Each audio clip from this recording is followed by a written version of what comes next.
So, what number is this, Ben?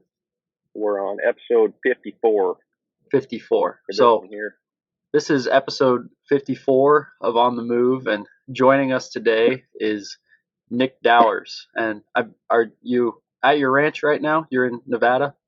Yeah, I'm in Dyer, Nevada. Okay, gotcha.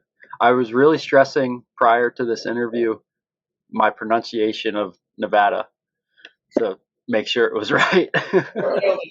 You nailed it. Yeah, Nevada. Thanks. Nevada. Yeah. Well, see, I take a lot of pride in coming from the Appalachian Mountains, not the Appalachian Mountains. Oh, there so you go. If there's anyone that has pride in how things are pronounced, I try to accommodate them because I feel your pain. Yep, I hear you. Yeah. Cool. Well, so we were talking, Nick. You said I guess you had 2 back-to-back clinics. What were you doing there?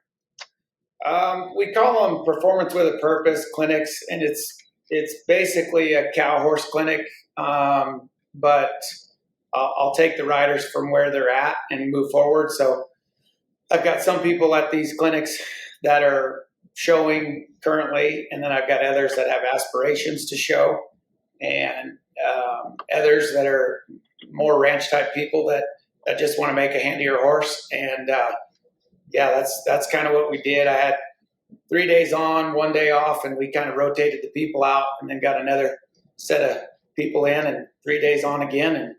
And then, like I was saying, I had some friends that come down to them. I try to invite my friends that are interested in learning too, because at a clinic setting, they're going to get way more out of me than just an everyday setting, just because I'm kind of in the teaching mode, and there's just a lot of things to cover, and they can see a lot of different variations of the same thing. So I had some friends here, and then when the clinics got over, then we hit the cowboying pretty hard for a few days, got some calves branded, and now it's Monday, and we're back to training horses here. Good deal. Sounds like the life. Yeah. So I guess that's my biggest question for you. When I found out we were going to get you on the podcast and started thinking about, kind of where I wanted to take the conversation. Man, do you have more than 24 hours in a day? Because it certainly seems like it when people talk about everything you do, because you have the ranch, right? And then you do the clinics, and then you're also competing, and you're kind of in a place where it takes a couple hours to drive anywhere and do stuff like that. So I don't know you really, but I assume your time management has to be pretty on par to be doing all the stuff you're doing right now. Yeah, it really does. My time management is very critical. Like I put a high value on my time and my help's time, and we've kind of got to organize our day accordingly to get everything done, because it'd be real easy to do all 3 of them subpar, and that's just not my mentality. We wear a lot of different hats throughout the day, but we set up our days to get it all done, and that's kind of why I have the clinics kind of back to back, because when I'm in that mode, I want to devote to that and then move on to my other things. So just for example of my time management is the clinics. We have breakfast at 7:30, so my crew and we're here at 5, and I ride the show horses that I need to ride, the 3-year-olds and the ones that I really need to get rode. I ride them in the morning and maybe slip one in at lunch and then finish up in the evening. So, like those clinic days, we'll ride a few before, and then when the clinics get over, we'll ride a few while everybody's eating dinner, and then we'll slip in there and start it over again. And that's kind of the same thing we do on a daily basis. Just for example, like if the trucks were coming at 9 or 10 to ship cattle or something of that nature, we start early with the show horses and we get them done, and then we do the cowboying that we got to do, and then back and finish up on the show horses. Gotcha. What size clinics are you doing? About how many people do you have in one group? For me, I'm real hands-on, and I like to give a lot of individual time. So I limit my clinics to 12 people, and then I can watch each one of them go out of the herd. I can watch each one of them run and stop. Each one of them go down the fence, and so I try to keep them right around 12, and just immerse them in kind of what we do here, and try to give them as much value as I can in 3 days. And then, so throughout the day, like with your crew, do they have an understanding of all the things you're wanting to touch on throughout the day, whether it's a clinic day or throughout the week? Or are you the guy who knows the plan and you're checking back with people as the day goes on? I'm just trying to get like a picture sort of inside of your head when you're looking at, say, tomorrow is a busy day and you're approaching that day. Do you have a list written down and you're just going to kind of lead everybody through it, or you're having a meeting like first thing in the morning at breakfast time with everybody? We probably should have a meeting, but we don't. But yeah, I kind of know what I need to get accomplished. So I'm leaving for a show mid-morning Wednesday. And so tomorrow, like just for example, what tomorrow is going to look like is we're going to start early. We're going to go down the fence. I'm going to get through that and get through all my show horses, which is, that's going to be 10 or 12. We're going to motor through them, get them rode. And then we've got to go down to another ranch, and I got to process some cattle so that they can get shipped while I'm gone, or if not, as soon as I get back. And so I got to get those guys set up, and we got to process those cattle. And then tomorrow afternoon we'll come back and finish up on the 2-year-olds.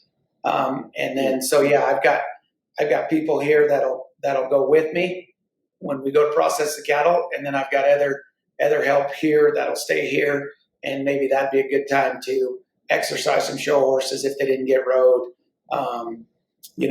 Get the trailer ready to go to the show. All those kind of little things that are so important to be done, so that we're not messing around loading the trailer at the last hour.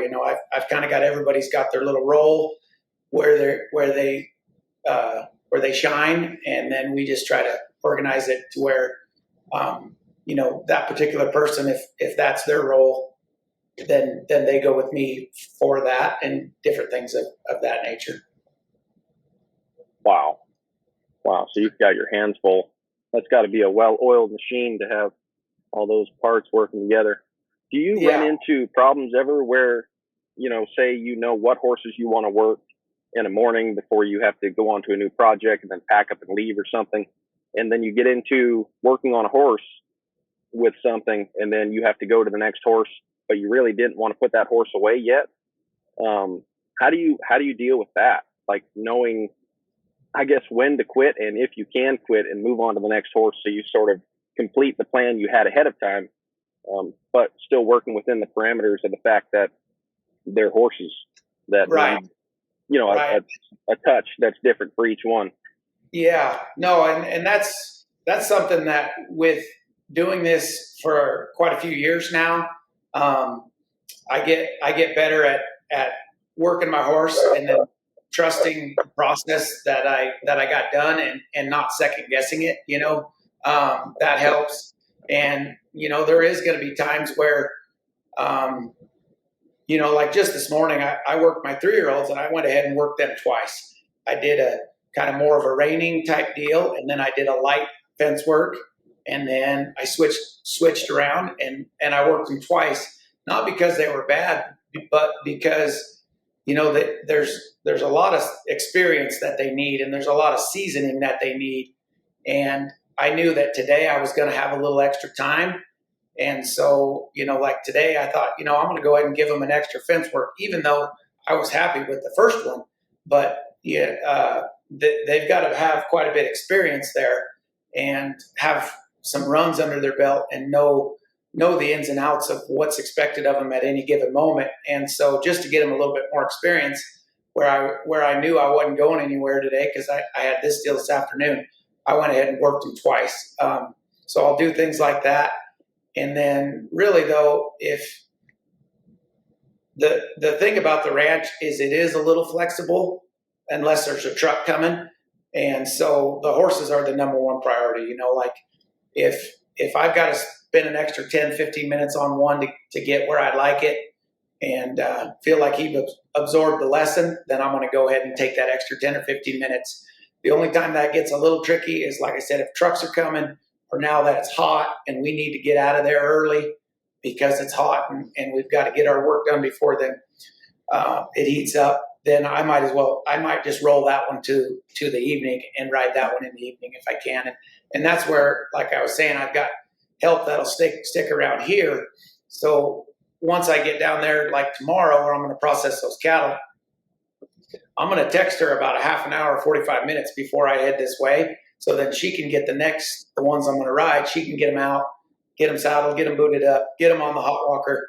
And we mostly walk them on that deal, but they can be walking on that walker. And so as soon as I get here, I don't even have to unload a horse. I can just grab my bridle, hop right on a horse, and it's ready to go. And we do a lot of things like that, so there's just no wasted motions throughout the day. Is that a principle that you grew up with, that horses were the number one priority over everything else going on? Not really, because when I grew up, we were primarily farming then.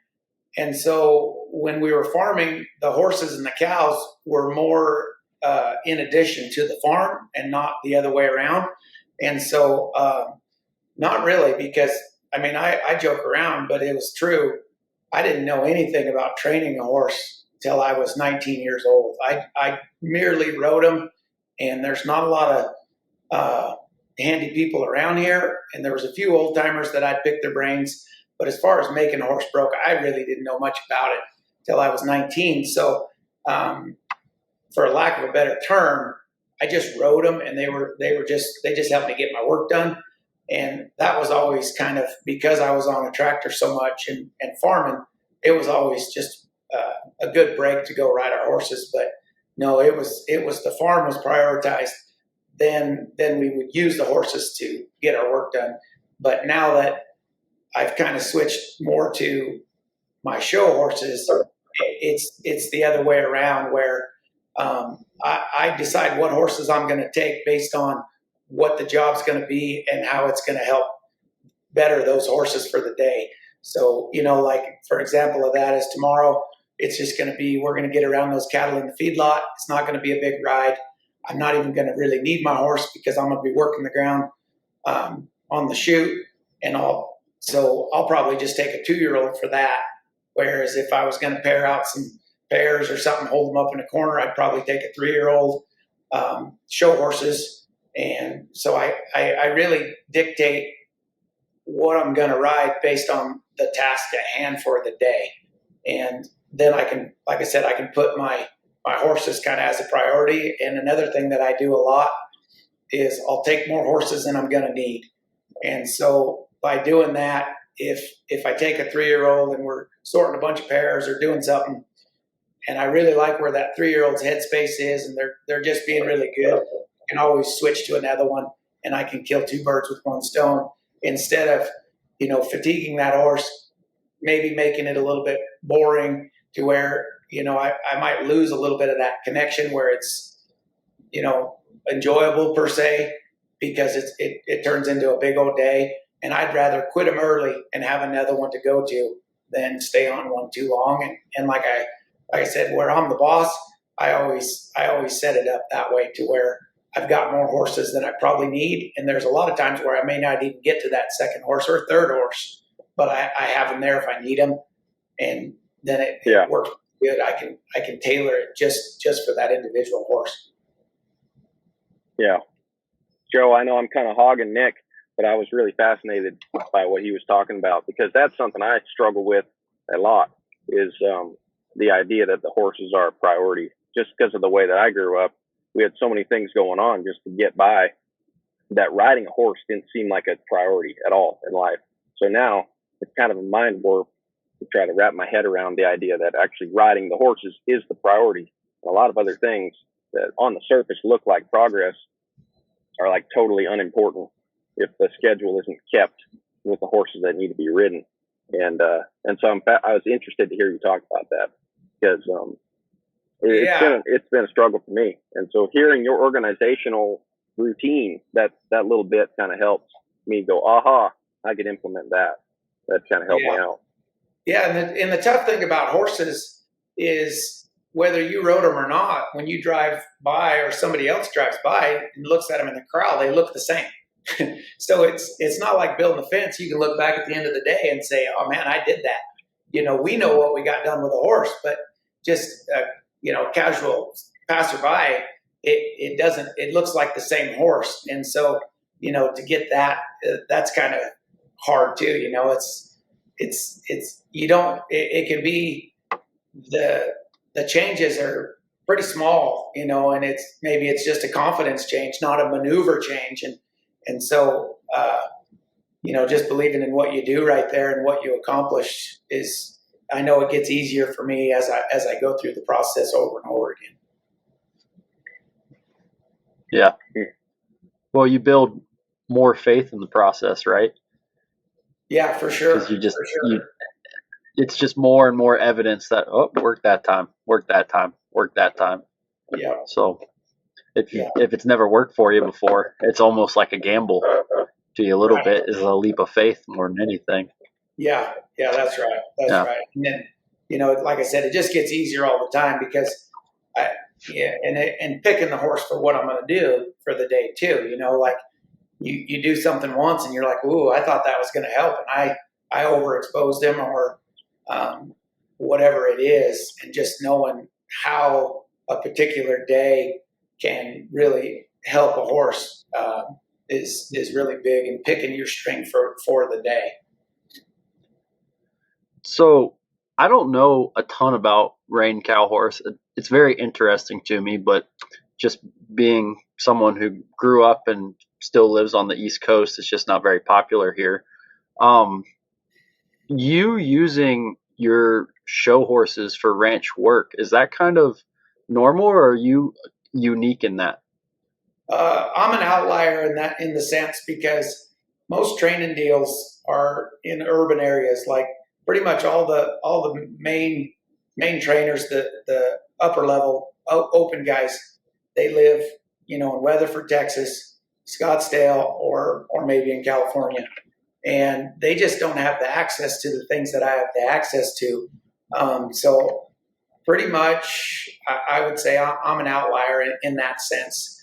And two, like there's definitely a knack to the way that I ride my horses, my show horses when I ranch versus the way I ride them when I show. Because if I blurred those lines, it can make it tough on those horses. So like, for example, if I'm working cattle out of a herd, say sorting some pairs to get a truck ready or something, and I try to work my horse like I'm working him to show him, I'm going to confuse him, and I can't. It's not sustainable throughout the ride for him to have that not perfection, but to have those parameters of kind of the way we want him to do it. So, like when I'm sorting pairs on a show horse, a lot of times, snaffle bitter or what, I'm going to be one-handed, and it's going to be pretty low key, and I'm going to ride him like he was just a ranch horse. And then if I can do that and I can present it as a different task, then I don't distort away what I work on in the arena. So to me, it would be like a horse that knows how to work a cow and hold the cow. He doesn't do that when I got a rope in my hand because he knows it's a different task. It'd be the same way like when I'm in a ranch setting, whether I'm in an alley sorting or whatever, I'm not making the big show moves that I would make, not near the explosiveness and the that kind of thing, not near as much. I'm mostly doing a job, and the job is going to get my horse seasoned, and it's going to get him mentally mature. So when I go back to the arena, it didn't distort what the expectation was in that setting. And I think if I know because I've tried it, I used to think that if I didn't work a cow and make my horse be accurate and be correct and come through a turn a certain way and all this, that I was going to ruin what I put in the arena, but it's just the opposite. If I tried to sustain that over an hour of working pairs, it's going to distort it away. But if I work them in a different fashion, then when I come back to the arena, it's a completely different feel to him, and he knows the expectation in that setting, and it doesn't blur the lines. And I think that's super important for me, where I do use my horses. And so then the question is, well, why do you use your horses? I use them on the ranch because it's a little field trip for them, and I can get them to where I can have that mental maturity of a ranch horse. Like I always say that I want my 3-year-olds, when I go to show them for the first time, I want them to be mentally mature as like a 5 or 6-year-old ranch horse.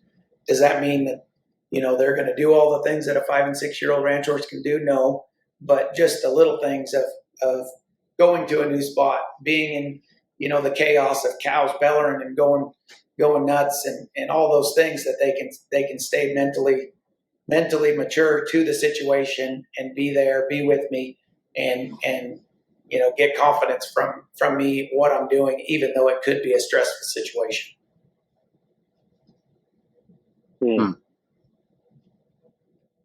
So could you define that term seasoning for me? Because I think I know what you're talking about, but you're probably one of the only people I've heard describe it like that.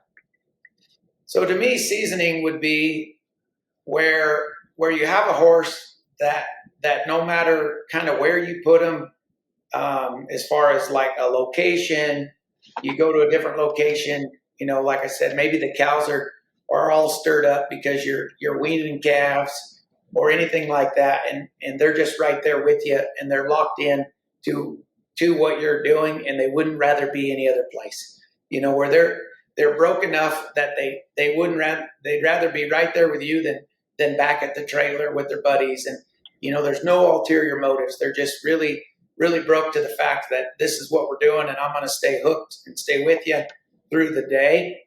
And that's the same thing I need, even though my show runs are only 2.5, 3 minutes long. I need them completing the task and not letting the distractions of the outside world influence what the task at hand would be. Sure. Okay. Yeah, that's interesting. I've never heard anyone use that term, but I like that term.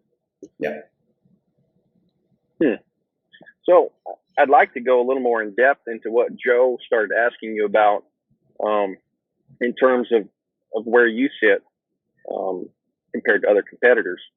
And I remember reading an article, some article online, just preparing for this podcast with you. And in that article, I think you said something about you're always trying to make sure you stay true to the type of horsemanship that, is your foundation that brought you to the dance. But I'm curious, could you talk a little bit about what that foundation, what that means to you, and really where that got started? Because obviously, I'm assuming it's manifested in the way that you use your horses on the ranch and in the show pen. And I'm sure that has to do with the fact that your family has a ranch too. But I'm very curious about where you first got into horsemanship and what it was that you saw in the horsemanship, or if it was you saw the performance world first and then started learning horsemanship that helped you get better at it. But if you could just tell us a little bit about what that means to you when you say you want to stay true to that foundation. Yeah. So like for me, when I was saying earlier where I hadn't been around anybody that talked about horsemanship till I was 19 years old. And then I went to Feather River College, and they got a couple really good instructors there, Russell Reed and Chuck Mills. And they kind of exposed the whole process of getting a horse to want to do things and just setting it up in a really good way. And they would bring guys in like Gene Armstrong. Bryan Neubert was there a lot. He didn't live far from there, probably 3 hours, 3.5 hours. And so guys like that, and it had a real horsemanship base to it. So, I kind of got my start around guys like that. Bryan, Bill Van Norman. He's since passed, but I went and worked for him quite a few different stints, and it was all, you know, kind of the Ray Hunt, Tom Dorrance kind of way of thinking. And so I started with that foundation of, you know, getting a horse to want to do things and teaching them. And then once I kind of got some of that working, I wanted to, at the time, there really wasn't anybody doing what I did. Joe did to a certain extent. He trained cutters. But as far as like a cow horse or anything like that, there wasn't anybody out there with the background in horsemanship that could go be competitive at the show pen. Bill Van Norman could, at a local level for sure he could, and he was very successful. So that opened my eyes to you don't have to knock it into them. You don't have to cram it down their throat, and you can still get these amazing things out of your horses. And so that's been just kind of a lifelong goal of mine, is how do I take the principles that I learned, you know, that basically descended down from Tom and Ray? How do I take those and apply them to the upper echelon of horse training and, you know, figuring that out? And at the beginning, I honestly, I wasn't sure that it could be done. But, you know, I guess now with my track record, I'm kind of living proof that it can. You can teach them how to do these things, and they can want to do it. And so that's where I talk about staying true to my horsemanship along the way. Kind of in that manner is how I would phrase that. So when you were coming up, you were kind of the guy that people saw coming up in the rein cow horse world.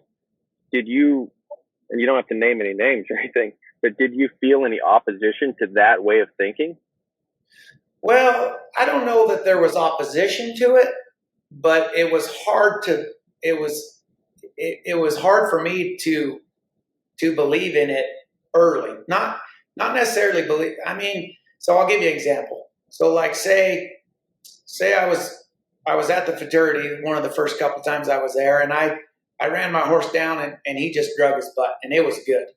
And so in my mind, I'm like, well, if he did it that good, why do I need to do it again? And then you look over your shoulder, and all the guys that are successful, you know, they might go do it 3 or 4, 5, 6, 7, 8 more times. So in my mind, I'm like, well, maybe I need to go do it 5, 6, 7, 8, 10 times. And so just believing in what I had right there, that was a question mark that was tough at the early, where now it's no big deal. You know, if I go out there and my horse does what I want, we're done. Where early on I would second guess that because my peers would maybe not as much along the lines as I was. And, you know, the cool thing that I see now is it's trending more that way than it was early. You know, you got people like Sarah Dawson that comes from a horsemanship background, and she's just unbelievable. And, you know, we don't talk about it much, but I watch her school her horses, and she's definitely coming from the same school of thought foundationally as I would say that I am. And I see that trickling down, and that's pretty cool to see. That's great. Yeah, we actually had Gene Armstrong on the podcast last week. And, oh, good. That was a lot of fun. We had a great time with him. And he mentioned that. He was very excited about seeing some of that influence coming into the show world now.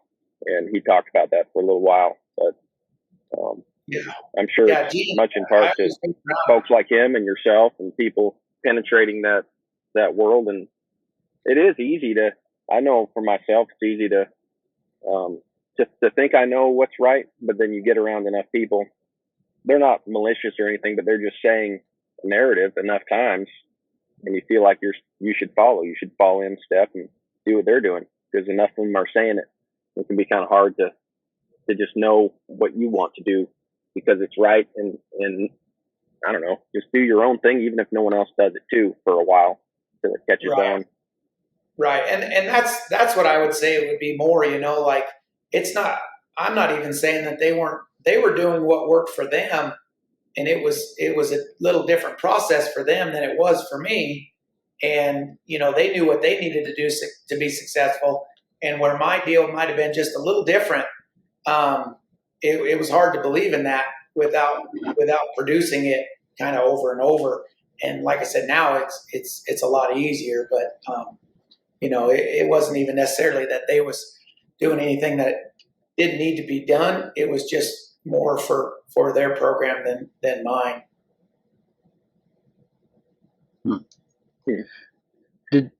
So when you decided to go over into the performance thing, how long had you been kind of exposed to the horsemanship deal? And obviously you're always getting better, but I guess how deep into that were you? Because it would probably, you'd have to be pretty confident in yourself to not jump ship and decide to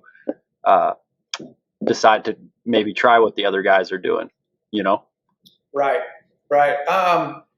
So it all started, like I seen Bill Van Norman take his cowboy horses and, maybe go lope a circle in a meadow a couple weeks before the show, and really didn't even ride him in the arena, and go out there and be very, very competitive on kind of a local regional level.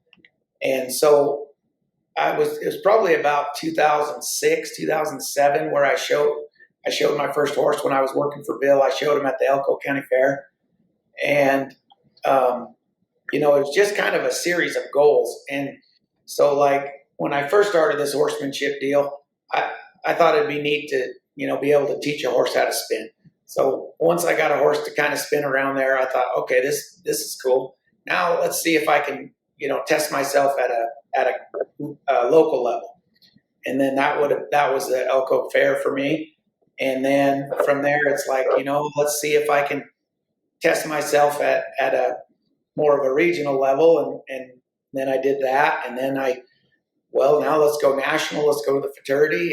And I just kind of, what I like about the shows, and the main reason that I do it, is because without that deadline, it's real easy to get complacent in your horsemanship for me.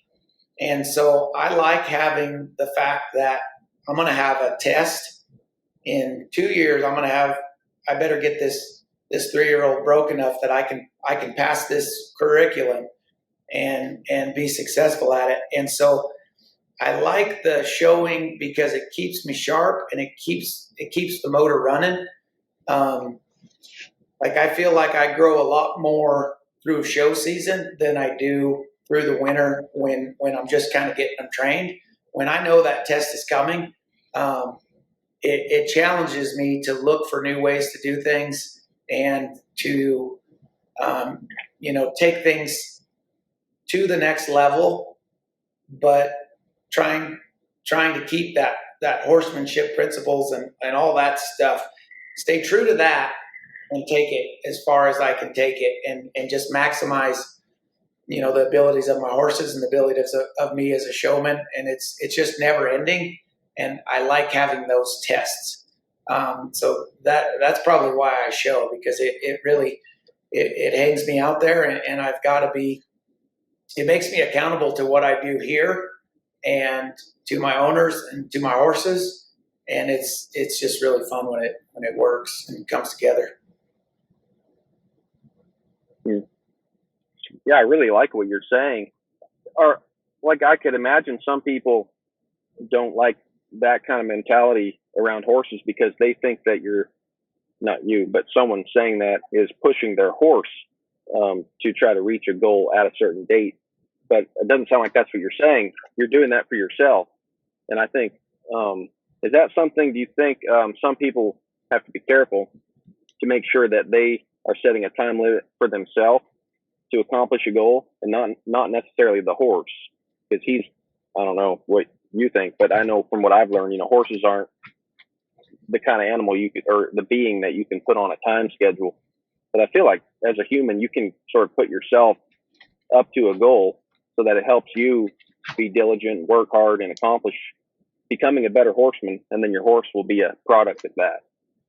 Yeah, and so kind of how I think about that is yeah, there's going to be some applications of training that are really going to fit a certain horse, and there's going to be some that don't fit a certain horse. What I like about the showing deal is, say I'm doing something that worked 7 out of 10 times, those 3 out of 10 times, I might have to dig deep and figure out a different way to present it to get a particular horse up to where we're going to need to be.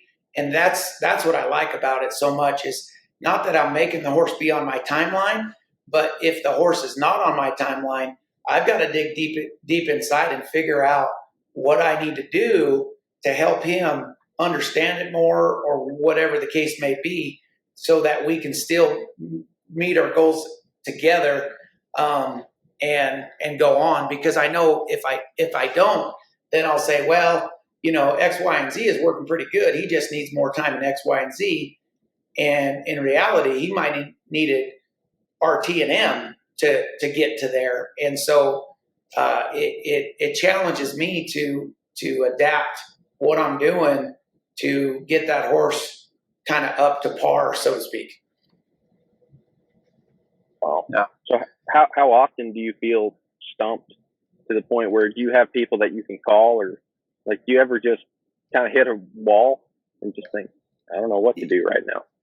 Yeah, sometimes. Yeah, sometimes I do. I've been through the process enough now of kind of making these horses and doing it, that there's not a lot that I haven't seen, but it can always be better. So like, we mentioned Gene. So like Gene, he's like, I call him a sensei. Like, he is a master of like footwork and footfall and balance. And so a lot of times when I'm struggling on a particular thing, if I can get around a guy like Gene, it can really help. And so I'll definitely lean on Gene. Even though, like, say Bryan Neubert or Joe or Bill, when he was around, even though it's more of the earlier stages of getting a horse going, a lot of times, what I really like about getting around a guy like Bryan, especially, is Bryan is ultra creative in his horsemanship and his application of things. And so if I can just brush up on, being creative, being attentive to the subtleties of what a horse is thinking, I can take that and pull from that and apply it to what I do. And that's what I love, getting around horsemanship type guys, where I can pull that way of thinking and realize that maybe I have been a little monotonous in my approach, and I can think of something new right there. So that's another way that I like to be around those kind of guys, because it just gets me thinking again. Yeah. Yeah. So obviously inside of the show world, there's certain things you work on so that you can actually score. But is there anything in the show ring that you would like to see, I guess, like built upon? Like, is there something you would like to have influenced in the show world to add to it, whether it's the way the horses move or kind of the style? Everything has sort of a style, and obviously the rein cow horse has a style, and everyone that's competing is looking at each other, and they're looking at the guys at the top, and they're trying to be like them. But aside from doing that, to be able to show well, is there something that you are working on with your horses, or see down in the future, that you would like to contribute to sort of help steer the trajectory of the rein cow horse world? Not a ton. Like, for me, my goals are, I'm constantly trying to make everything that I do look easier and easier. Like, I want to be less involved in the cueing of my horse and the execution of things. I try to make that work look as just seamless as possible. And that's kind of my goal, is how can I do these these high degree of difficulty maneuvers and make it look like we're at a walk. It's just as easy and my horse is relaxed.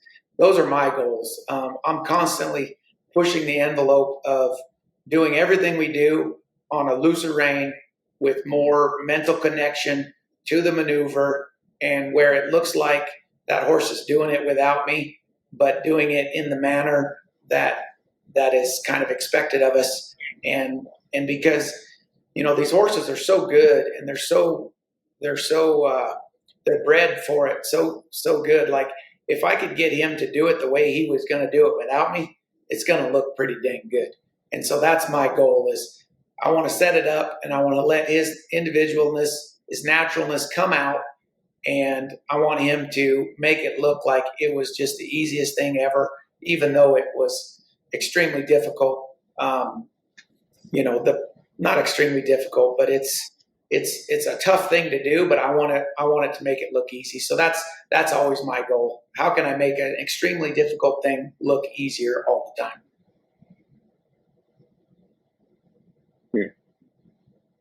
That's a good goal. That's very on par. I haven't been around Joe Walter a ton, but I know his big thing is, like, he says it a lot. My goal is to eventually just be able to have the horse read my mind.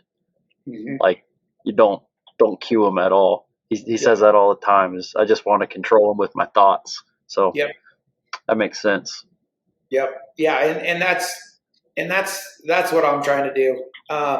And so, like, in our deal, there's, especially working the cow, like there's a certain set of expectations given the signal from the cow, and as they understand those expectations and what their responsibilities are in those tasks, it can just get easier and easier. And that's what I'm trying to turn that over to them more all the time is the goal.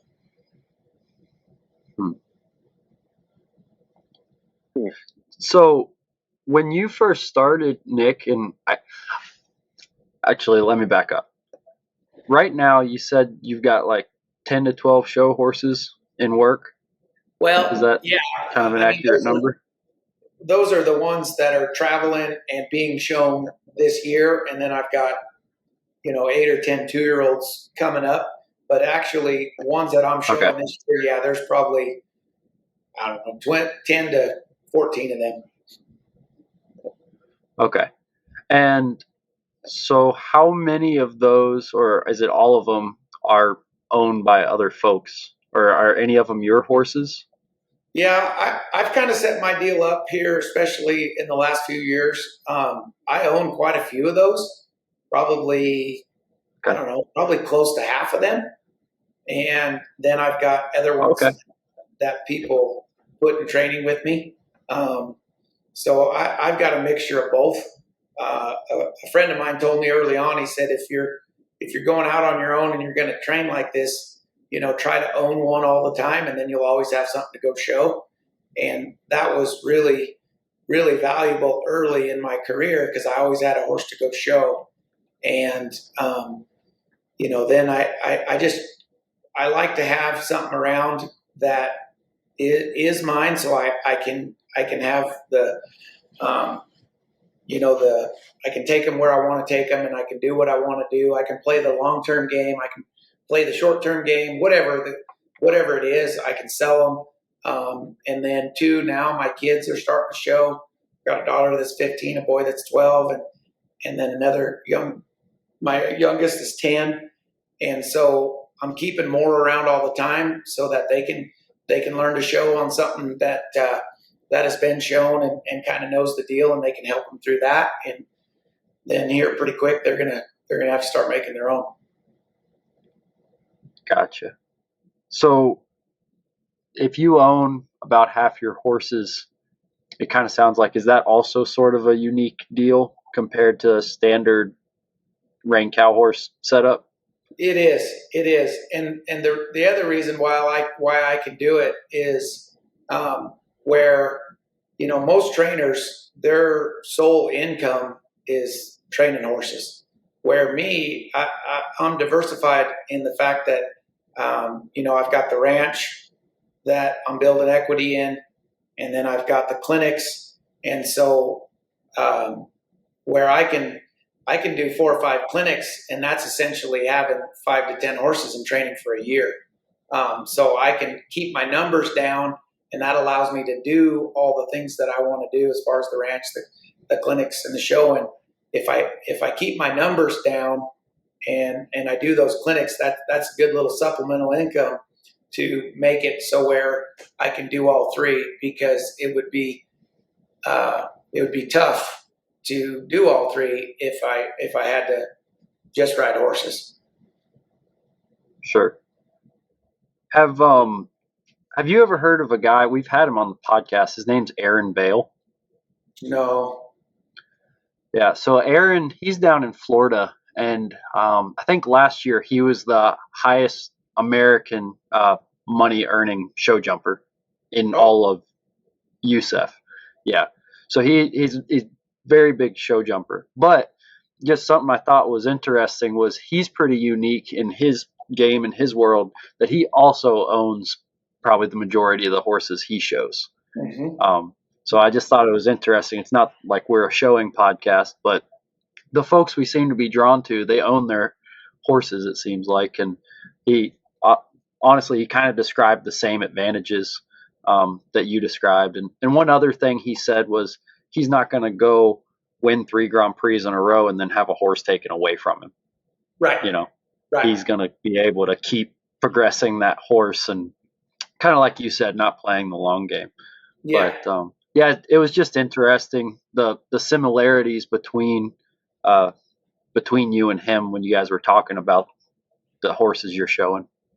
Yeah, and like for me too, where I've got other avenues to make a living, then I can play the slow game in the fact that, maybe I buy a horse for whatever, and then I'm building equity in that horse where I can supplement my monthly income with clinics and different things while I'm building equity in that horse, and then I can sell him on the back end and make substantial money, because I'm building equity in my horses all the time, and then once that ball gets rolling, then you can live off a horse sale for a while. Yeah. This is a great topic, and I'd like to hear your thoughts a little bit more on it, because I know you hear some people, and there's even been some infamous podcasts where some bigger trainers have made statements about horse trainers dying broke in their trailer, in Arizona or something. But there's some good points to some of that. And, I've been thinking about that a lot lately, and I'm curious your thoughts on this. A lot of people want to stay true to, maybe the mentors they had, or this idea they have of horsemanship. And so they're going to ride horses for the public. Mm-hmm. And it's sort of this, you're going to be this fearless hero, and you'll sleep in a cardboard box if you have to, and you're just going to ride horses for the public and just be true to what you learn. And it's a wonderful idea, and it's wonderful to be true to who taught you. But if that's all you do, you're going to have a harder and harder time, I think, staying true to anything, because you're going to be overrun with little sleep. You're going to be riding horses for not enough money. You're never going to have anything. And now you're just taking in horses, turning them out, sending them back home. You're just living in a rat race. And maybe you are being true to things, and you're trying not to exploit the horse industry. But it seems like doing something similar to what you're talking about, and everyone probably has something different in their own life they can do, but diversifying and looking at the horse industry like a business isn't talked about enough, especially to a lot of young up-and-comers, and saying, hey, you can be true to great horsemanship, and you can also look at it like a business and set yourself up to where you're being the most ethical trainer you can be, the most effective trainer you can be, and you are building wealth for the future. Because, I don't know why, and maybe it isn't, but it does seem like in the horsemanship world, the idea of building wealth out of the horse industry is sort of frowned upon, but it shouldn't be, right? Because you're just going to get old and then die because you work too hard, and then you end up really being some kind of horse trader, probably, that everybody talks about in the end, because you're so poor You're doing anything to get by. Yeah. So I'm sure you've had a lot of time to think about that with having students come in and doing clinics and looking at people come up and seeing their potential and trying to help mentor them. Yeah, for sure. So like to me, there's making a living and there's building equity. So like I have no problem with guys riding as many horses as they need to make or ride to make a living. Like that's, I was definitely there at a point where all I had here was outside horses. But I think if you can take a gamble on yourself and you can maybe ride a couple and play the long-term game where, hey, I'm not going to get paid to ride these two horses maybe for 3 or 4 years, but when I sell them, I might sell them for $75,000, and with that $75,000, I can put that into buying a barn, and then or whatever, or buying the next prospect, and that's really all I've done. Is I've played more the equity game at the same time as I was playing the making a living game. And so like, I when I first got going in the show deal, we bought a horse, and Time for the Diamond, we bought him for $9,500. And for our deal, that's pretty cheap. And I bought him and I'm riding him along. And then here comes about September. No, I guess it would have been August of his 3-year-old year. I was riding with a friend of mine that's, probably the best cow horse guy going at the time. And he offered to buy him for $100,000. And man alive, did I want to sell him, because that's a 90% return on investment. And I'm thinking, man, if I can sell this would be great. And so I called a friend of mine and I asked him what he thought, a kind of a mentor of mine. I said, what do you think? And he says, well, what's your dream worth? I said, what do you mean? He said, what's your dream of being a show, being able to show and be competitive and win in the Futurity? Like, what's that worth to you? And I said, well, it's worth a heck of a lot more than $100,000. He said, well, I think you have your answer. And so I didn't sell that horse, and I've never looked back. And since then, that horse he was really successful. I was blessed to be able to win the Futurity on him, and I ended up winning $160,000 on that horse. And I still got my barn built, and I still had enough to buy another one for, I think, $12,000, and I won $100,000 on him. And so we've got an account going. It's not our livelihood account. It's a separate one, my equity account, you could call it. And every time I sell a horse or I win on one that we've owned, it goes into there. And so in doing that for 12, 13 years now, I've built my place, and it's all paid for, and it's all rolled ahead. And I've got a whole nother bunch of prospects going on that's going to just keep that equity rolling. And I think if you can think long-term right there, you can build a place. And I know some horse trainers that have done just that.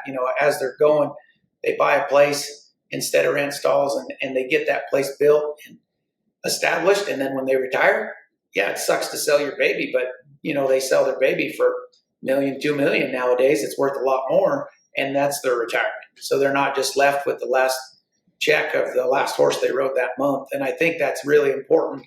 That would be my advice to a young trainer, is while you're making a living, figure out a way to build some equity so that you have something in the long run. So can you talk, so your equity, obviously you got the equity in the ranch. So how would you deal with this? Because my understanding, that's like the family ranch, right? So is your retirement plan sell the family ranch at the end of the line, or like, is that where you're saying maybe someone else could go and do? No, it is in a sense that we're always improving the ranch and making it better in that sense. So yeah, somebody's going to cash in on that equity. So like for me, it's building my cow herd. I've worked for the ranch for, I think the last paycheck I got from the ranch was when I was in high school. And so I work for the ranch for free, but I've got a house to live in. I got a ranch truck to drive. I got fuel for my pickups on the ranch.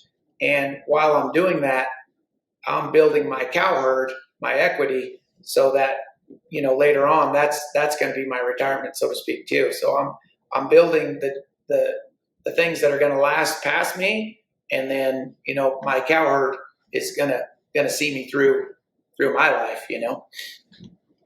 Sure. But I wouldn't Has be your able mindset? to. I'm sorry, Ben. Go ahead. I wouldn't be able to do that if I didn't have things like my horse training to make a living and my clinics to make a living, because I can't just be doing everything for free, kicking everything down the road. And that's where my clinics really help with that. And then my horse training that's how I pay my bills, is my horse training and my clinics. Yeah. That makes sense. I was going to ask you, has your mindset always been to reinvest into the horses in your ranch, or have you ever thought about investing into something outside of horses and then diversify that way, where you have like a third, tentacle reaching into some totally unconnected realm from the ranch or horse industry? Not really. Not really. I mean, I'm sure if I got help from the right people, there's plenty of things to do there. Like where I try to reinvest it would be in, maybe buying a little piece of property here and something that's going to go along with what we've got, and I can, put some equity into land or something of that nature. That's kind of where I go with it. Makes sense. And up until now, it's been going into my facility too. Like I just now got it. I've been at it for 15 years, and I've just now got it to where it's just about done. But it's just how I want, and it's paid for because the horses have paid for it as we go. And so it's took 15 years, but I never had a bank loan or anything like that. It was always a pay as you win project or pay as you sell project, sell a horse.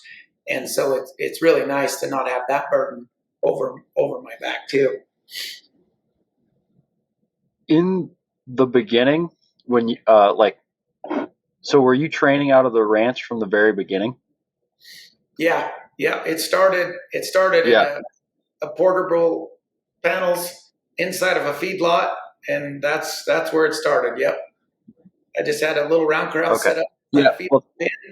And that's where it started. And then, once I got enough built up where I could build an arena, I know how to weld and fabricate from growing up on the ranch, building different things. So it was a lot cheaper to build myself, and we got all the tools and the know-how. So I just put on the weld helmet and started building. Oh, that's great. That's awesome. Yeah. Another question, because I'd be curious. I'm actually, as someone who's a younger guy, my fiance and I were working on building our cow herd a little bit. Is that, I know you grew up on the ranch, but have you ever had to balance, maybe staying up on like what the right moves are there? Because you have to think there's people who dedicate their lives to being full-time cattlemen running herds and stuff. They're not hopping on 12 colts a day or whatever it is. So have you ever had to just sit down, switch hats, and figure out a direction there, or has the ranch already kind of provided that direction and it's more just like a buying in sort of deal? No, we're constantly changing there too, as I'm around more and I'm more stable. I'm always looking to pick up new leases and new pastures and different things to where I can make it into what I want it, what I see for it. And so no, like if I didn't build it, with my dad, definitely, he's a great businessman, and he's really savvy on cutting edge things. We collaborate, and we're trying to pick up a new lease so we can put these cattle here and different things like that. And so we're growing that as well. Quite honestly, if I didn't put as much interest into it in developing it, it would probably still be a small cow herd that was basically in addition to the farm, where now it's kind of grown to the size of being kind of it's still a part of the ranch, but it could survive on its own now instead of in addition to what, just the farm would provide for the cows. Sure. Interesting. Nick, how long has that ranch been in your family? Not really, not that long.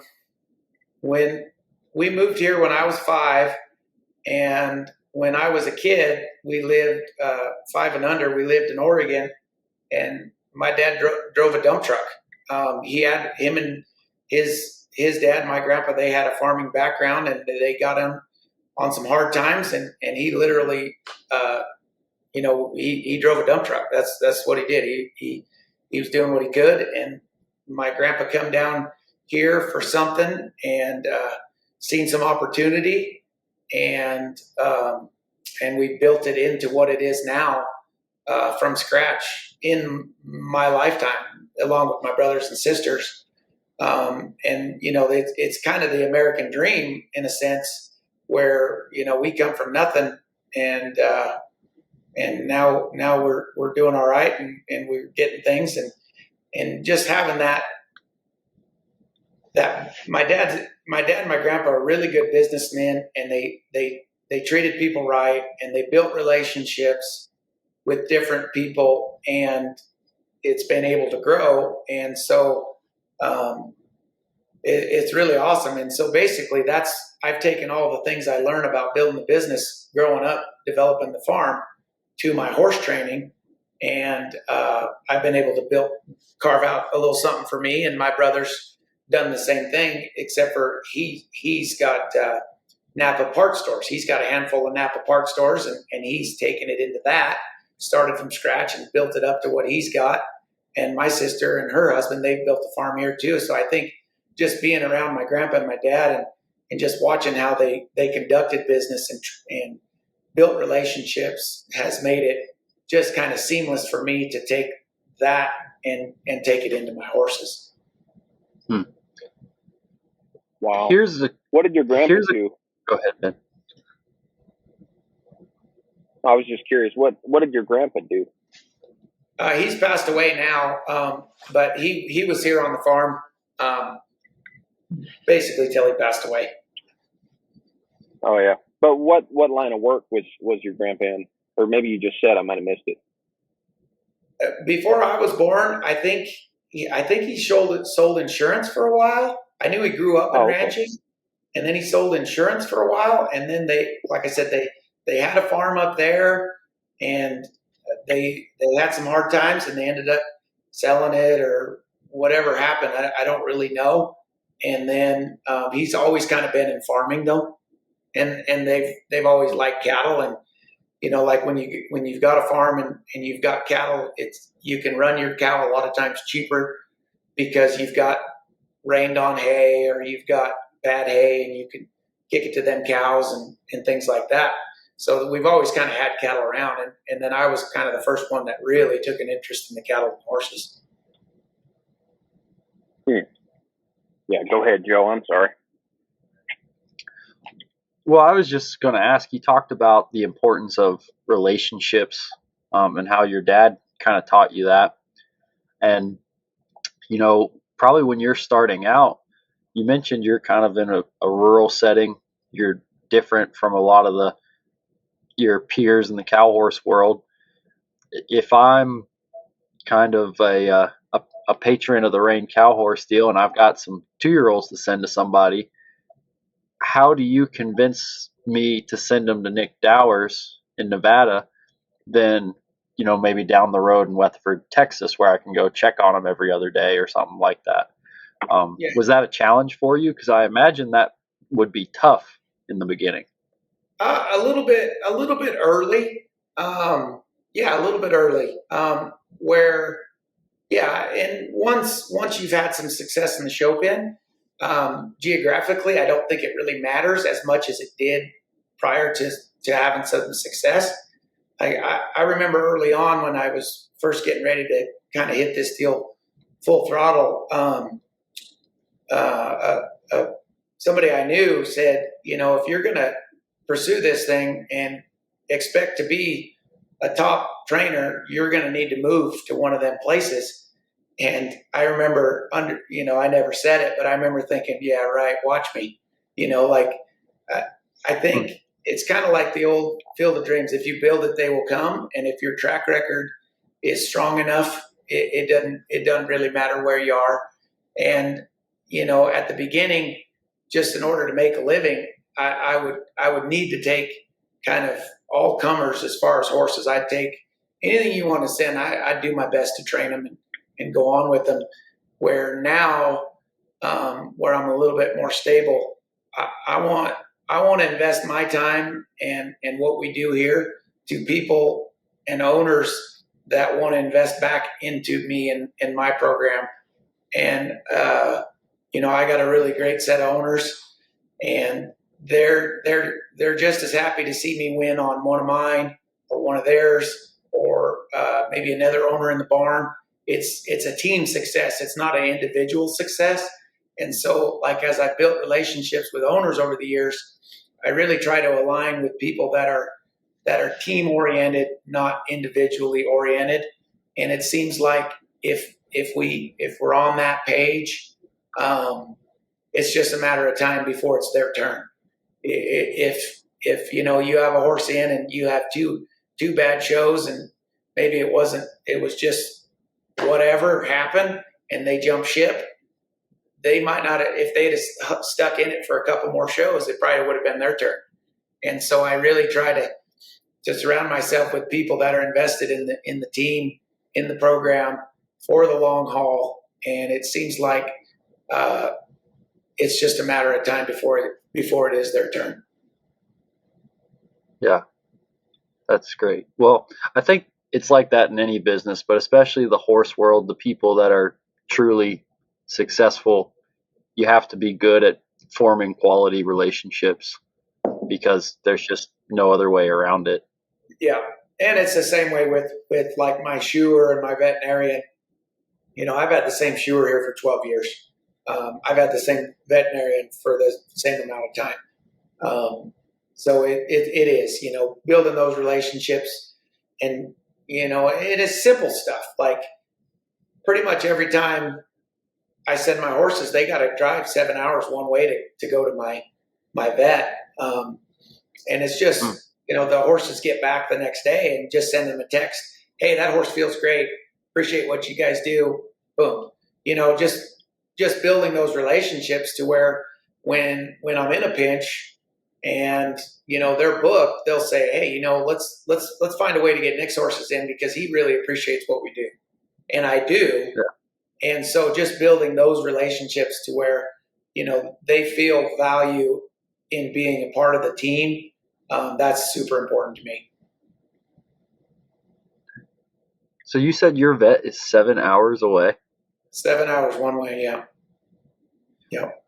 Holy cow. Yeah. That's how much. So is that?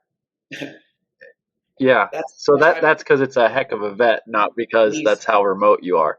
No, there's vets closer, and I've got vets that I work with on a local level, that do things for me too, and they're awesome. But like, my vet that we haul to, he's unbelievable. He's unbelievable. And, so that's why it's definitely worth it to go that far. Yeah. So in your career, you've reached the $1 million earnings mark and exceeded that from what I've read. How, just to give me kind of a scope of your industry, how many people make it to that point? I'd have to look. All time, I would say there's probably 20, 25, maybe 30. In the time that I've competed, probably, I've probably seen 10 or so pass it in that time. And maybe they started before me, maybe they started after me. But I don't know. It probably 25 to 30 all time. Wow. So obviously you've talked about what your personal goals are, but in the sports eyes, what's the next goal after that? I mean, there's a few shows that I'd like to win. I dang sure want to get World's Greatest. I made the finals there a handful of times. I want to. I'd like to get that one for myself, just selfishly. And then that's kind of the main one, and just like I said, just get it to where if I can just keep pushing the limits of what a horse is capable of in a positive sense, and make it look easy and evolve the sport that way. That's kind of my goals. I like to be challenged, and that's what showing does for me. So I just want to get. I just really. I mean, it sounds cliche and it sounds stupid, but I just want to get better at what I do, and I'm the kind of guy that. I don't ever. I'm never really satisfied. I'm very confident in what I do, but I'm always looking to improve upon it, and that's why I like showing. You're not on the move by any chance, are you? Yeah, definitely on the move. Definitely on the move. Yeah, because I pour that. I was just going to say, I pour that same mindset into the ranching and the clinics. Like I want to be a better clinician. I want to help people understand what I'm trying to convey. And I put that into everything I do. It's just kind of how I was wired. But it's served me well. Well, yeah, I seems bet. like it. Seems like it. I don't know that much about reining. Is the rein cow horse on the Olympic stage, or is that not a thing yet? No, it's not. No, more not yet. Mean, it's on a world stage, and they do it in Europe and Australia and other places. But no, the biggest cow horse shows we have are here in the U.S. So, do you think it's good that it stays on that level, or would there be a benefit to it reaching an Olympic level? I don't know. I think the more people that are exposed to it, it's easy to fall in love with it.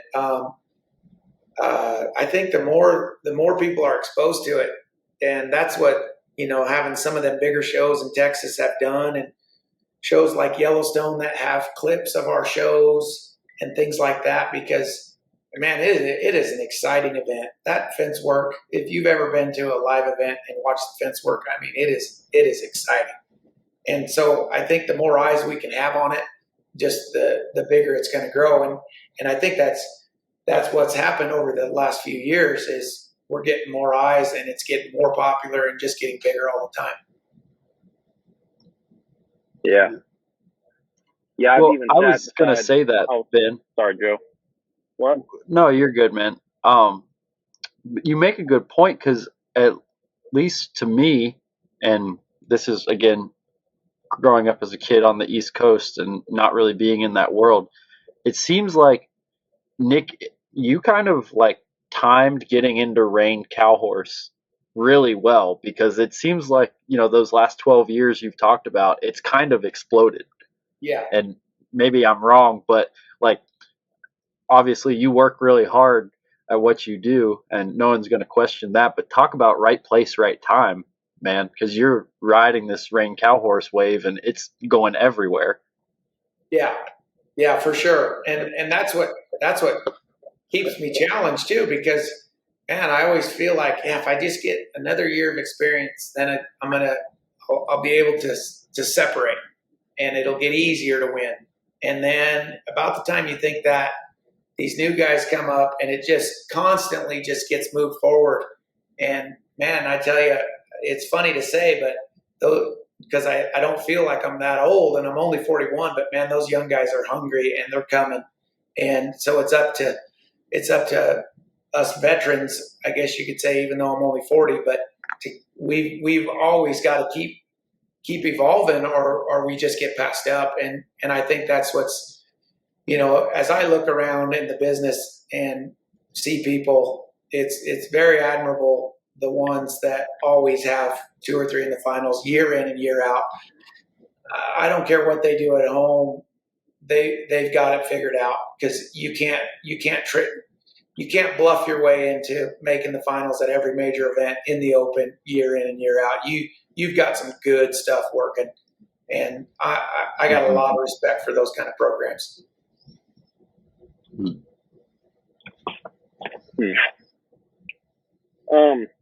Well, one thing I wanted to ask you about is horses a little bit, because we've had some farriers on the podcast. We've had a couple of veterinarians on the podcast, and we've talked about kind of where horse breeding is going.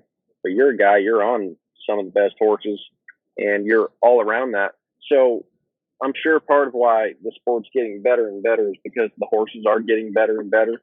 But do you think we're reaching a certain point where we're losing some qualities because of breeding for excessive performance, or have you not seen that? Just what do you see with the horses being bred more and more to be just awesome horses, but maybe have some downsides in terms of, like, I don't know, feet or certain joints, or just downsides that kind of come along with that? I don't think so in our deal.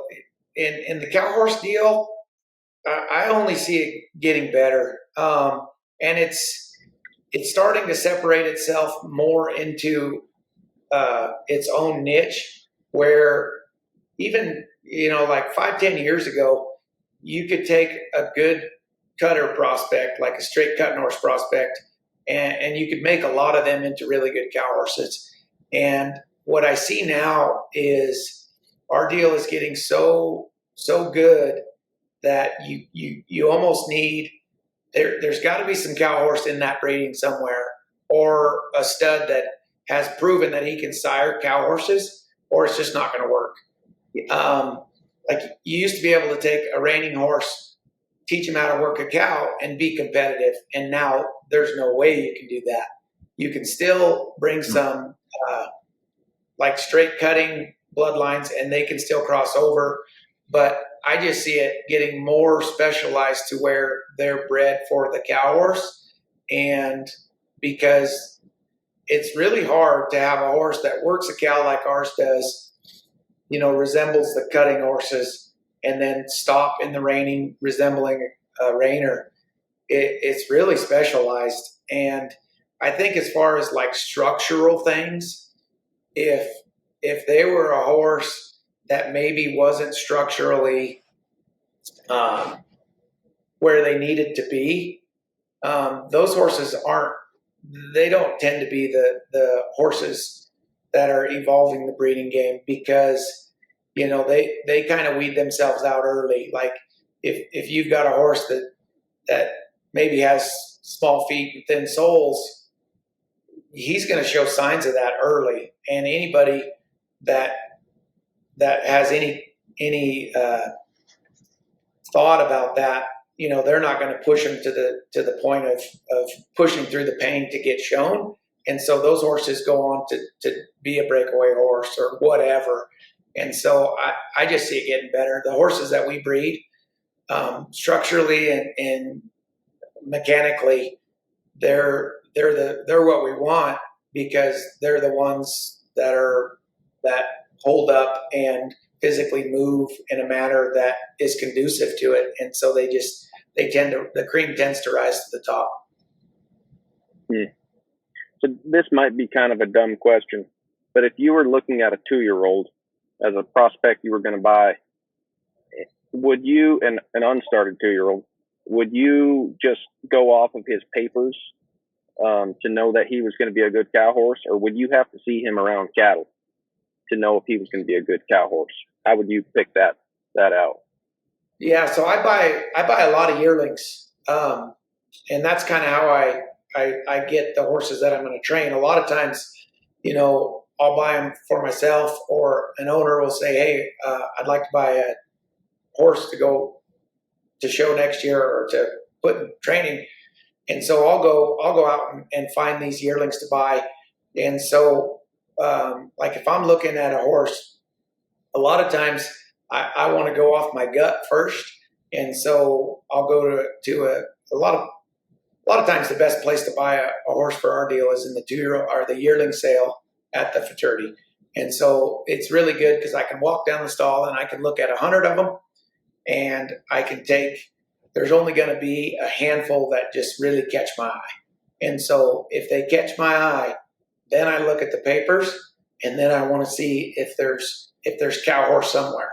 Because like for me to take a chance on a horse with go spend $100,000 on a yearling that I've never rode, there's got to be cow horse in that pedigree somewhere for me. I know a lot of guys that'll buy straight cutter on both sides, but for me, there almost has to be some cow horse somewhere there. And then if they pass the test of, I look over and I'm like, ooh, what's that? And then the pedigree kind of matches that. And then it's going to be, okay, now let's see how he moves. And I like to put him in a round pen, and I'm not looking for the big sexy turns both ways. I'm looking for more of how they transition, how they speed up, how they slow down, what their mind is thinking. I pay a lot of attention to little signs that might tell me that they're trainable or they're a little bit more pushy in areas. And I'm looking at a lot of things like that more than I'm looking for big dynamic things. I want a glimpse into their mind, and I want a glimpse into their transitions up and down. And then as far as the cow, you kind of gamble on that because, hopefully the pedigree says that it's there, and I'd say more often than not it is. How much does the sex of the horse come into play for you, if any? At times it will more than others. Yeah, at times it will. Like I probably won't buy a gelding because if that horse goes on to do what I think he should do, if I buy a gelding, it just the resale value and the equity that you can build is marginal. So I probably won't buy a gelding unless I just really fell in love with him. So if I was looking at a stud, I'm always looking at studs. And if I was looking at a filly, which I tend to be more all the time, the filly's going to have to show me a few different characteristics than a stud. Like a lot of times the studs are built stronger early, where if I'm looking to buy a filly, I want the same thing. I want a filly that's strong and looks like a 2-year-old or a 3-year-old as a yearling versus one that's going to mature later on, because they tend to mature a little slower.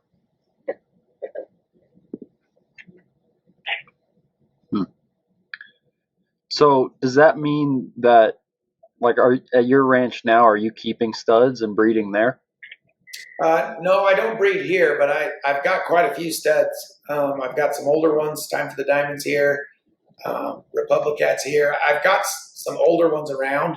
And so we do some breeding where, I've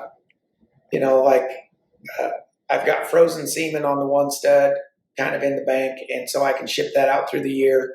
And then I've got the Time for the Diamond.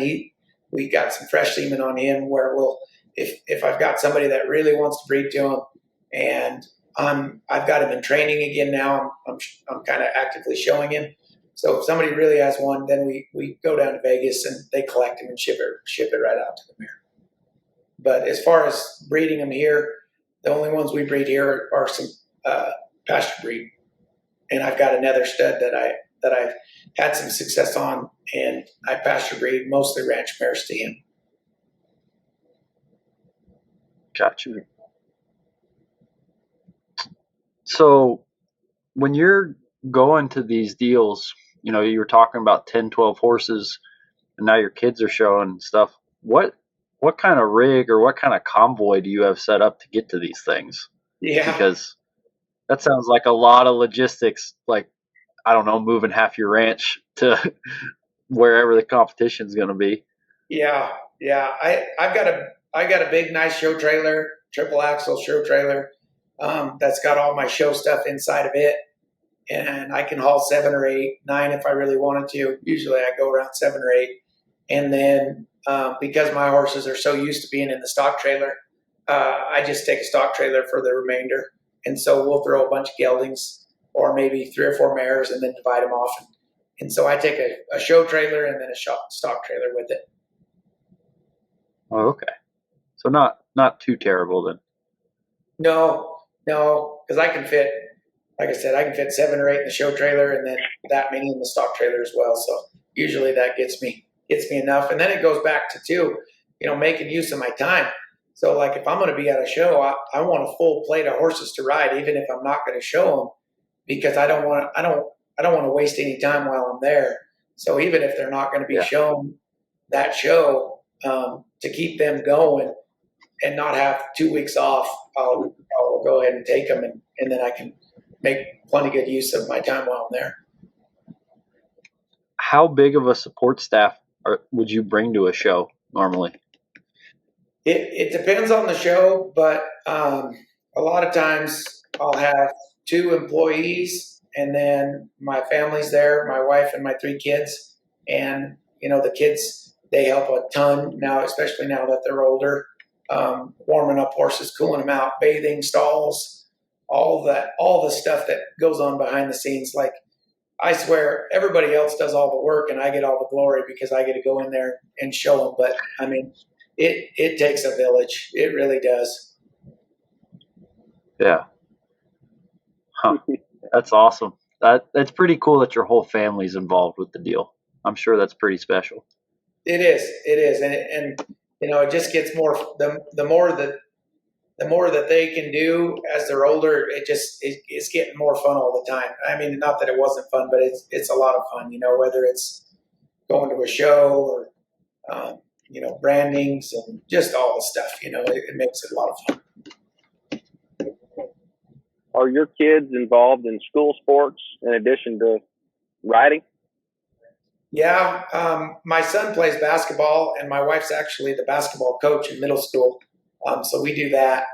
And that's the only sport that this school offers is basketball. So that's the only one they really get to play. Wow. How big is the school they go to? Well, they don't actually go to it. They're homeschooled, but the county here, they're really good about involving our kids in things. So they'll let them go on field trips and play sports and do all the stuff. And I think K through 8th, I think there's about 30, 35 kids. Okay. So wow, that's great that they can be homeschooled and be involved in the sports and field trips and stuff like that. Can't beat that.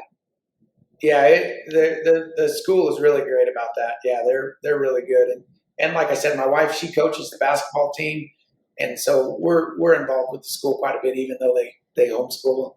And it was just a kind of a natural phase to homeschool where we're gone at the shows. And then they can come with me and they can show more and help out around there from, doing all the things that need to be done back at the stalls. Yeah. So is that school there in Dyer, or do you have to go to a nearby town that's larger? The elementary school's in Dyer, and then the kids that are in high school, they bus them over to Tonopah, which is 90 miles from my house one way. So it's a 2-hour bus ride one way.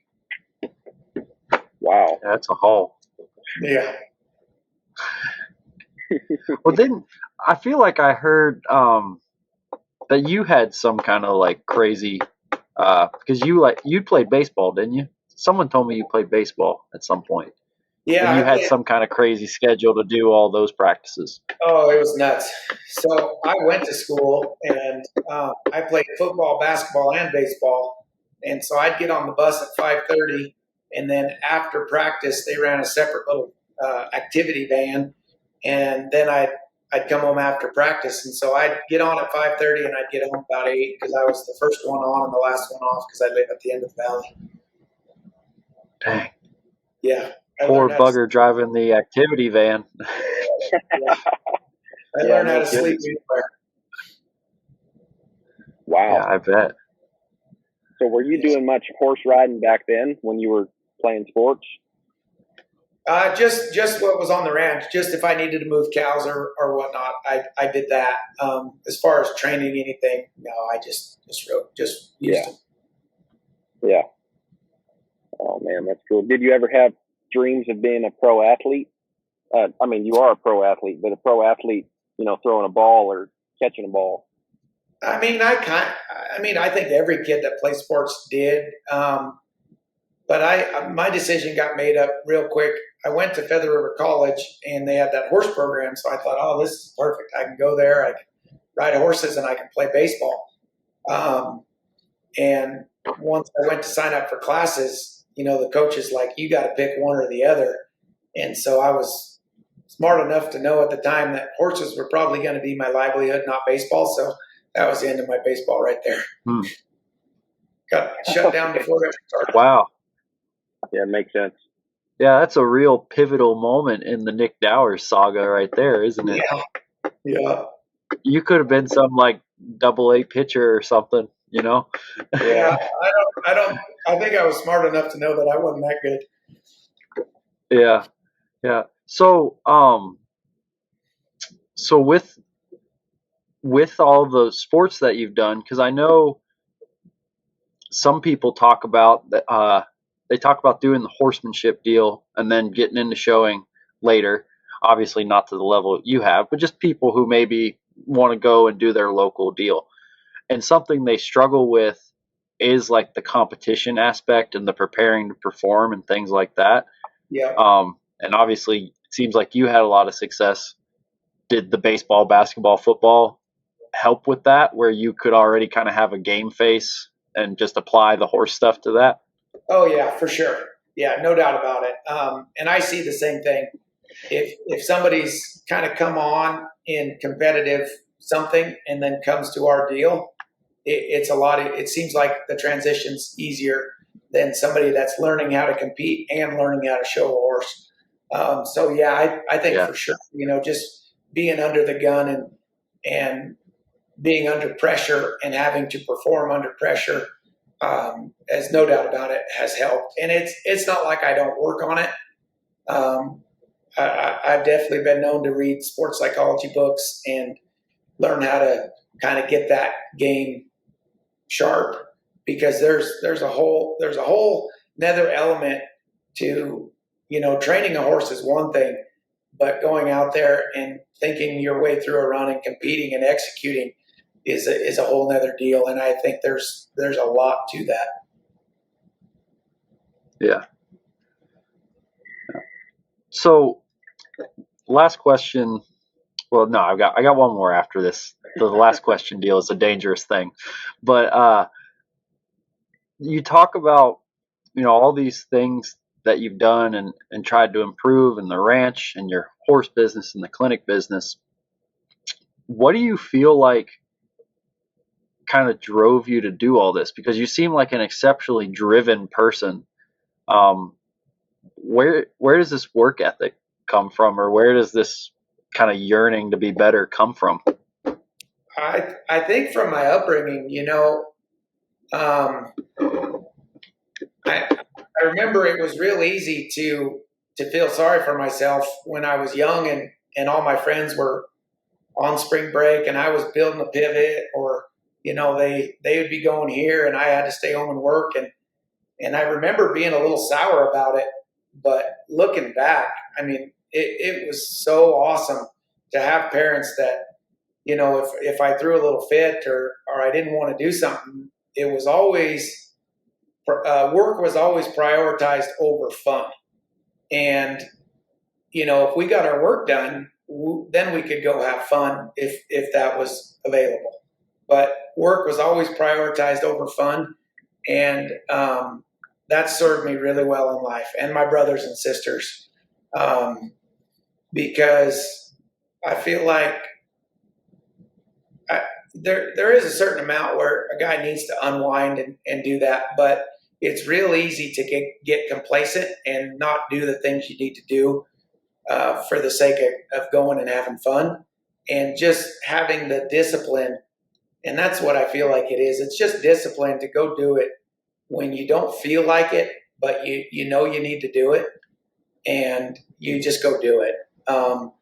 And I think it come from that, and just watching, the success that my dad and grandpa have had in building what they wanted to build and what they seen as their goals, and watching that come to fruition through hard work, through building relationships. And I think that was just, never being satisfied with the status quo, pushing yourself to the limits. It's just kind of been a part of my life all throughout, and so it's pretty easy for me to kind of always stay on course with that. If that answered it. Sure. No, that's a terrific answer, and I think that's shared with a lot of people that grow up in agriculture or rural backgrounds or kind of blue collar backgrounds. I think those values are shared with a lot of people, but you're a great example of it, because it is impressive what you've been able to build in the time that you've been pursuing all this. Yeah, and it goes, to having a good support system around me, and building those relationships, and it definitely wasn't all me. Like I said, I get the 5 seconds of fame out there, but I mean, there's a whole list of people that have helped me to get to where I am, and I definitely appreciate all the time they put into me and to the program to get the team to where it is, because it is very much a team deal. Yeah. I do have one more question of my own, Joe, and this is a little more trivial than Joe's was, but nonetheless important. How often do you get mistaken for Doc Holliday? Yeah, that's probably the most common thing. Yeah, quite a bit. I don't know about quite a bit, but I always joke when I'm ready to retire, I'm going to put on a ball cap and shave, and nobody'd even know who I was. Well, you've done a great job building a brand, because I think everybody that wants to do something big someday, aside from actually pulling off the success, is the idea that you built something recognizable, and that not just all about yourself, you're sharing it with others, but it's recognizable. You built something, and just your just that in itself, the brand that you have, is very recognizable. So it's inspirational to me, and kind of cool. Yeah. So that was what I wanted to figure out, Nick. Go ahead. I have one more question about the facial hair, but answer Ben's question first. And so, like, along those lines is, as I was getting this deal going, like, I always wanted to stay true to myself, my upbringing, the guys that come before me. And so that's why, for example, for me, that I've always tried to keep the same image that I started with. And, I've got sponsors for sure, but, like, I always wanted to keep the kind of the ranchy plain look. So I don't have the sponsors here. I've always tried to stay true to what got me here, and what those sponsors were attracted to. They weren't attracted to the other sponsors on my shirt. They were attracted to me as a product, as an ambassador for them. And so I've tried really hard to keep that brand tight. And so, just for example, you guys probably thought I just shut you out when you texted, but just to preserve my brand, I just looked into you and I listened to quite a few, and I soaked on it. I prayed on it. And I always want things to be a fit to go forward. And so I put a lot more effort into that than probably maybe people would think, because I want to align myself with visionaries, with people that push themselves, and along those lines. Yeah. Well, and that is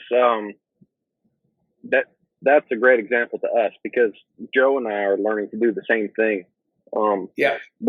With who we have on here.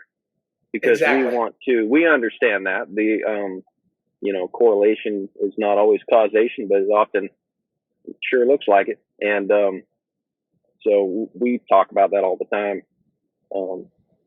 trying to make sure that we're pushing forward, pushing upward. And, but that's interesting. I'll let Joe, I won't keep cutting you off, Joe, but, You're good, also what you were saying about the patches on your shoulder, I think that's aside from building a brand, that's also a little guy's dream, is someday doing whatever you want, sort of like reaching this level of fame or success, but then staying true to what you thought it would look like. Maybe you want to have a big ranch, or you want to win, or you want to build this company, but you still kind of see it through the eyes of that dreamer who's like, hey, I'm going to get to that point, but then I'm still going to be true to what I like. Make sure that I'm not just being a sellout, but that I can go hang with the big boys and then still bring my flavor to the table. I don't have to just take on the group think. That's really admirable. And I'm exactly. And like, just to be clear, I don't have any problem with somebody that does, but that's just not where I come from, and that's not where I started. And I really wanted to stay true to that. And like you said, not think that because of this or because of that I've made it. I'm still the same guy. I just want to, if I can inspire other ranch kids to do what I do, I want to be that, because I think there's a lot of young people out there that could do exactly what I'm doing if they had the opportunity and somebody behind them to say, yeah, you can do this. Because I still say all the time, if some of the guys that kind of come along when I did, if they would have chose this same path that I did, they would be just as successful, or probably more successful than I was. It's just that, they chose a little different path. And if I can, and when I tell my friends that, like, hey, you could do this, like you could do exactly what I'm doing. And they're like, no, they don't believe me, but it's true. Like, if you've got this background and that work ethic, and you've got that gravel in your guts, and you understand horses like most ranch people do. You understand horses, like, it's just a matter of being exposed to it and taking it to wherever you want to take it. And that's fine if you don't want to take it to this level. I never really did. If you'd asked me early on that if I was going to have a full-blown training facility, I'd have said you're crazy, because I didn't feel like that's where I was going with it. But the Lord put me in places to do things, and I feel like that's where He's got me. And as long as He's got me in this place, I'm gonna do it as full throttle and to the best of my ability as I can. And so, like, if I kind of go back to the reason that I work as hard as I do, is because it's not for the monetary, it's not for the fame. It's because I don't want to squander the opportunities God has for me, and the influence that He's, built for me. And so I take it really, I put a lot of burden on myself to hold up my end of the deal of where He's placed me and the influence that He has given me or will give me. And so that's why I work hard. I don't do it for the fame or any of that. And if you guys knew me, you would know that that's true. It's just because I don't want to squander where He's got me, and I want to hold up my end. So that's why I do the things I do, is because I don't want to squander the opportunity that I have in front of me. Yeah. Joe, I'm sorry to cut you off again, Joe, but I just want to say on top of that, that just reminded me, we've been talking about that here a lot, and how, the parable in the Bible about the talents, and that, the one guy goes and buries his talent, but probably the master would have been so much happier with him, even if he had lost the talent and had a great story and said, hey, I tried and I failed, but if you give me a talent next time, I'm going to try again. That would be better than taking that and just burying it. And then at the end of your life, you dig it back up and say, here, that's just me. It's all I have. But, not everybody, like Buck Brandman always says that in his clinics, not everybody's going to be a 7-foot jumper, but even if you're one-legged and, missing your left hand, you can still do something. You still have some talent, and then you can do something with it. Don't just bury it. But we've been talking about that here a lot, and that really resonated with me, what you just said. And I'm really glad that we had you on here. You're such a great example to us. Yeah. Thank you for taking the time, because Ben and I, we can appreciate that especially two guys you don't really know from Adam. It takes some time to figure out if you want to be associated with us or not. So we appreciate it, man, because we do really feel like what we're trying to build here with that attitude of being on the move, through this conversation today, you've kind of proved that you're kind of right in line with those values. So it's important to us to find people like that. And honestly, at where we're at and just trying to kind of get both our deals off the ground, it kind of fires us up to talk to people who are on, you're always getting better. But like you said, you've reached a level of stability that maybe Ben and I can get to one day through whatever we choose to pursue. So it's nice to, be able to have these conversations now. Yeah, no, it is, because, I tell my employees all the time, you're going to learn more about like life skills and just pushing yourself to what you believe that you're capable of, then you're probably going to learn about horses here, So like, I try to really instill that, because if you instill a drive and a belief and a security in where they're at and where they're going, they can take it into any field, any field. And so they're going to learn a lot of life skills here, because I feel like once you kind of get some of those things going, it doesn't matter where you take it. Like I took the horsemanship stuff that I learned from Bryan and Joe and Bill, and I took it into showing. There's other guys that learned the stuff from Ray and Tom that took it into helping people at clinics. And then you've got people that have done dressage with it, and it's a way of thinking. And then you can make that your own, whichever way you want to do it, whatever niche you want to carve out, go for it. Yeah. Cool, man. Well, Nick, we really appreciate the time. Oh, so my last question was, who had the thought to put the facial hair in the brand? Because that was like marketing genius in my eyes. Yeah. So was that you, or was that the wife, or who had that idea? Yeah, that was my wife. Yeah. Okay. Yeah. Well, she gets an A+ on that one. That was a genius move, in my opinion. Yeah. Well, that was her. Yeah, she's pretty crafty that way. Yeah. So that being said, we just had the whole podcast and we missed mentioning it, but part of your plan for success, I guess, probably ought to be finding a good woman. And very much so. Very much so. Okay. Yeah, for sure. Yeah. Like I said, I get a lot of credit, but it's not me. It's the support system around me that helps me to fulfill my destiny.